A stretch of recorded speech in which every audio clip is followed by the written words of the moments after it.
ஸ்ரீரங்கத்தில் ஒரு சமயம் வாய் பேச முடியாத காதும் கேட்காத ஒருவர் ராமானுஜரிடம் வந்து செய்கையால் எனக்கு மோட்சம் வேண்டும் என்று தன் ஆசையை சொன்னார். அந்த நபரை பார்த்த ராமானுஜர் ஒரு கணம் யோசித்தார். திருமந்திரம் உபதேசிக்க காது கேட்க வேண்டும், நாம சங்கீர்த்தனம் செய்ய வாய் பேச வேண்டும். இவனுக்கு இரண்டும் இல்லை, ஆனால் மோட்சம் வேண்டுமெனும் ஆசை ஆழமாக இருக்கிறது. உடனே ராமானுஜர் அவரை ஒரு அறைக்குள் அழைத்துச் சென்று உள்ளிருந்து தாழ்பால் போட்டார். உள்ளே என்ன நடக்கிறது என்று தெரிந்து கொள்வதற்காக கூரத்தாழ்வான் மற்றும் சாவித் துவாரம் வழியாக எட்டி பார்த்தார். பார்த்த அடுத்த நொடியே மயங்கி விழுந்தார். அருகில் இருந்தவர்கள் ஓடி வந்து தண்ணீர் தெளித்து அவரை எழுப்பினார்கள். என்னாயிற்று சுவாமி என்று கேட்டபோது கண்ணீர் வழிய கூரத்தாழ்வான், அடியேன் ஊமையாகவோ செவிடாகவோ பிறக்காமல் போய்விட்டேனே, இப்படி ஆழ்வானாக பிறந்தது துர்பாக்கியம்.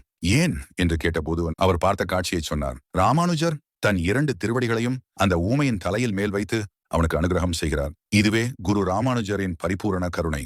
நானும் அப்படி பிறந்திருந்தால் அந்த திருவடிகளை என் தலையில் மீது வைத்திருப்பாரே என்று நினைத்த கூரத்தாழ்வான் மிகுதியான குரு பக்தியால் புரண்டு அழுதார்.